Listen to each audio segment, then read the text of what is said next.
So, Jonathan, how do you see things shaping up in 2024 in the world of sustainable energy?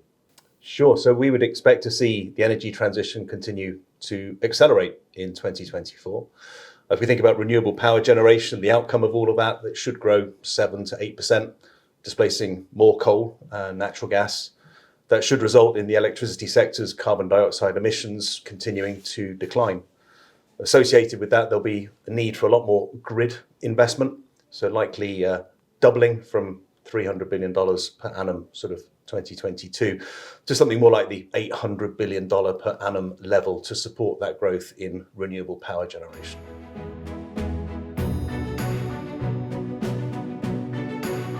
So, electrification, building efficiency, EVs, they're in the news all the time.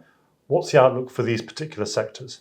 Yeah, certainly efficiency, especially building efficiency and electrification, we need to see much greater levels of investment. So we need to see that go from sort of $340 billion per annum in 2022 up to something in the order of about $600 billion in the second half of this decade. So it's a doubling of the growth rate to achieve those standards. And that's driven very much by energy security. It's by economics and it's by tightening building standards. So that's the efficiency side. In terms of electric vehicles, we'd expect to see more growth again this year. So seeing probably 16 million units being sold in 2024. That's up from 14 in 2023 and in 2024 be representing about 20% of total vehicle sales in that year. That achieves our long-held target of 20% penetration about 1 year early. We thought it was going to be 2025. The drivers of that, improved economics, that's really lower lithium-ion battery prices. That's driven by lower costs of raw materials going into battery manufacturing. That brings about better range, it brings about quicker charging times as well. They're the key drivers of really the economics kicking off. It's all driven very much by economics, and we think that threshold point, the parity, where electric vehicles are properly price comparable to internal combustion engine vehicles, probably happens in 2026, 2027, that kind of time period. So, Jonathan, can we switch to the supply side for a second? Can we talk about solar and wind? Yeah, sure. And solar is still, after inflation and interest rate increases last year, it's still the cheapest form of new electricity supply. We'd expect to see record low module prices continuing to spur more growth across all geographies and record installations, probably topping 500 gigawatts in 2024. China likely still to be very dominant, representing more than half of all of that, but Europe and the US continuing to grow nicely. Europe at probably 70 gigawatts, the US at probably 38 gigawatts in solar this year. Wind will grow as well, not to the same record, but it will achieve a record in 2024, probably something in the order of 115 gigawatts of installations. That's more driven by policy support, and that's true especially in China, in Europe and the US. And then looking beyond that, I think many of the bottlenecks that we have seen will start to dissipate.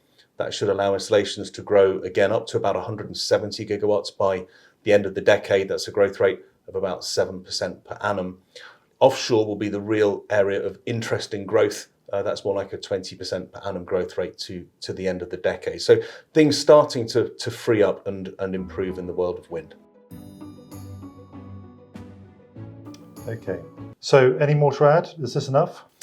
Well, it's not enough in a net zero scenario. So the outlook that we have and that we summarize and we talk about, it's consistent with government kind of current levels of activity and observable investment plans. But if we were to see a 1.5 degree scenario, this is falling well short of what would be required. And that's as dictated by the IPCC and also reiterated in COP28. So that would require deployment of renewable capacity, penetration of EVs, battery storage, use of alternative fuels, and energy efficiency to all be implemented at much greater levels than what we're currently seeing.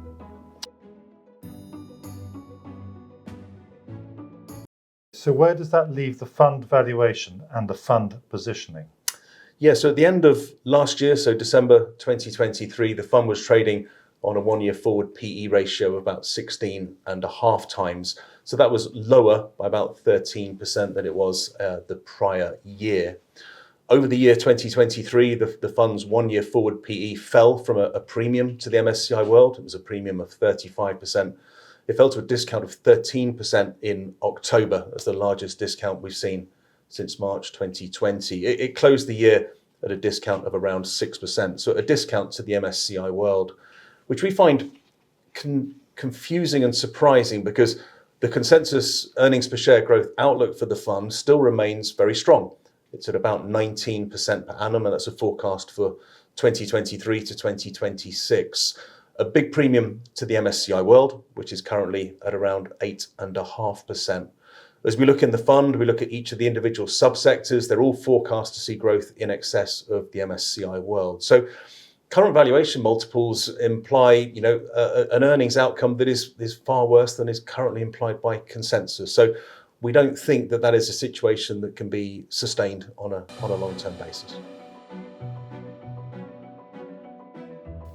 So how does this play out for the remainder of 2024?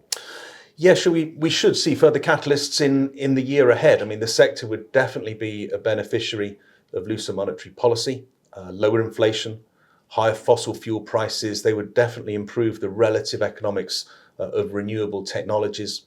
In terms of policy support, further clarity around the IRA in the United States, around the tax credits there, further details and funding behind the EU Net Zero Industrial Act. So seeing real money come to bear should be an improving factor. That, I think, will lead to investor interest picking up with respect to the sector in 2024, reflecting those catalysts. And I think then also the current attractive valuation level that we currently see. Beyond that, we've then got the continuing importance of energy security, the increased individual, social, government pressures for consumers to become more energy efficient as well. So that should lead again to good support for the sector.